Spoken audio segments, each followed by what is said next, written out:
To be or not to be? Well, today I won't be discussing or explaining the meaning of the famous dialogue by Shakespeare, but today we're going to be doing something that is related to be or not to be. Basically, often I find students, again I'm using the word often, frequently I'm asked about the confusion of where to use the word been and where to use the word been, as both of these are actually different forms of verbs that formed from the verb to be. So to be basically means, I would be explaining what to be means, where to use be, where to use been, and where to use being further along my video, so you have to watch the complete video. This is Irene from Educare. I hope you have subscribed to my channel already. If you haven't, subscribe now, hit the bell button, like, share, and comment that you like my videos. Come on!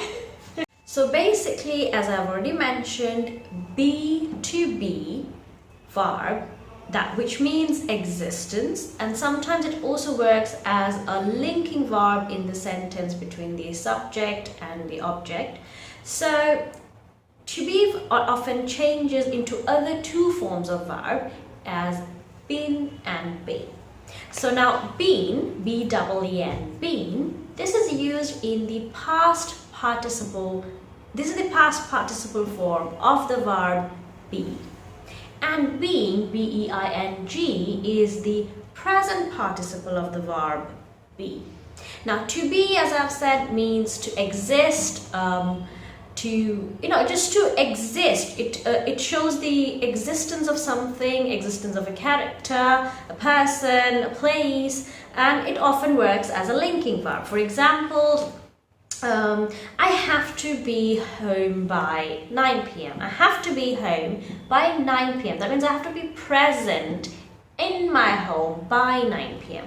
So to express certain situations, we use the verb be. And it often links the subject to the object of the sentences. We also use it to, when we are telling somebody how to behave or not. Don't be rude with your parents. Don't be rude with your parents. What we are trying to say is do not show certain behavior towards their parents. So we also use, as I said, the verb be to express existence, characters, or to link subject with the object of the sentences. Now, this is not where most people get confused. Most people get confused when this to be verb changes its form and becomes been and been. So, even in present perfect tenses, we use the word been, though I have said that been is the past participle. Well, if you have any confusion about tenses, which one is the past tense, present tense, how to make perfect tense sentences, present perfect tense sentences, then you need to watch my other video where I discuss and explain all the tenses, past, present, and future. However, been is the past participle form, and as we know, in present perfect sentences we have to use the past participle form of the verb. So been can be used in present perfect sentences. For example, what have you been up to? You meet your friend and you ask them, oh hi, what have you been up to? The friend can also reply in present perfect tense, I have been studying up all night. I have been studying up all night. Now, you might have noticed in both the question answer there's one thing common. Have you noticed what? Well, yes, the use of the word have. Now, this word is mostly present whenever there's the word been used. Also, this changes. If it is in the present form, then the have might change if the subject changes. So if the subject from I or you, it changes to he or she, third person singular number, it, he, she, it. So third person singular number, then the have will change into has. So what she has been helping her sister. Where has she been? She has been helping her sister. So I hope this one is clear, the use of been. Now moving to the uses of being. Again, these verbs simply express our existence. So being is used in present, as being is the present participle form of the verb to be. We can use it like being in your company makes me feel more happy. Being in your company, that means to be in your company makes me feel much more happier. Or being a sister, you can't just deny her feelings. Being her sister, or being her sister, you're supposed to encourage her. You can use it in advice sentences. Being her sister, it's your responsibility to encourage her. So as you're already existing as a sister in her life, it is your responsibility to encourage her. So you're expressing that type of meaning.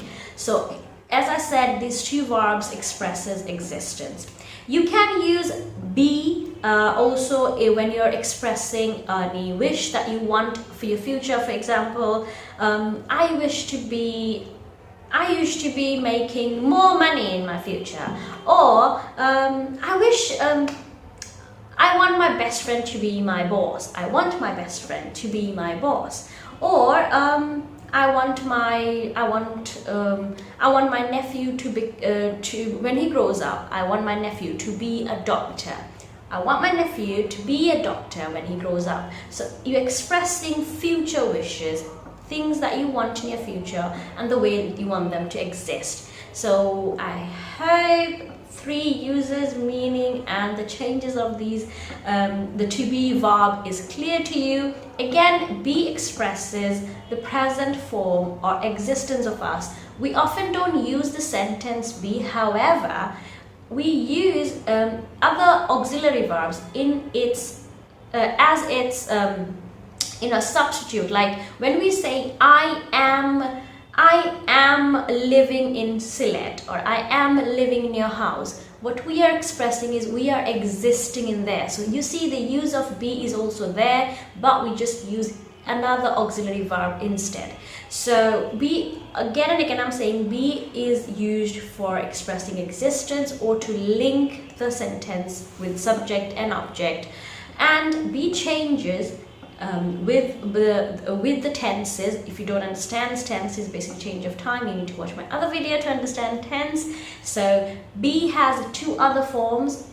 When it's in present participle, it becomes being, and when it is in past participle is been, and we use these two words in different sentences. I've already explained in my video, so I hope it clears your confusion. If it does, do let me know in the comment section below, and I hope you've already subscribed to my channel.